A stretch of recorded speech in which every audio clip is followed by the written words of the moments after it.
Tokony rona amin'ny sehatra fampiroboroboana ny toe-karena malagasy amin'ny alalan'ny fambolem-bary ny tetikasa famoronana asa madinika ho ataon'ny tanora hoy ny lehiben'ny faritra Boeny tamin'ny lahateny nataony nandritra ny lanona mpanolorana ny taratasy mpanamarina mpandraisana anjara amin'ny fiofanana fananganana orinasa madinika ho an'ireo tanora.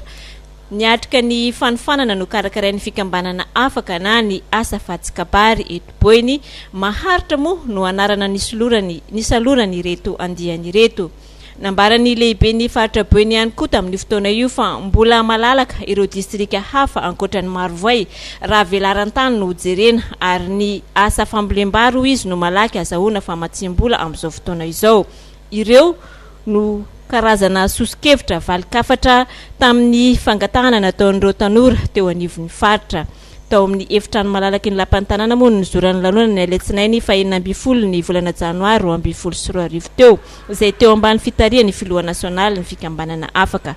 Fantatra teto ihany koa fa anisan'ny fandaharana asan'ny mpikambana ny hanaparitaka ity fikambanana ity any amin'ny faritra Diana, Atsinanana ary faritra Tsimandrefana amin'ity taona ity.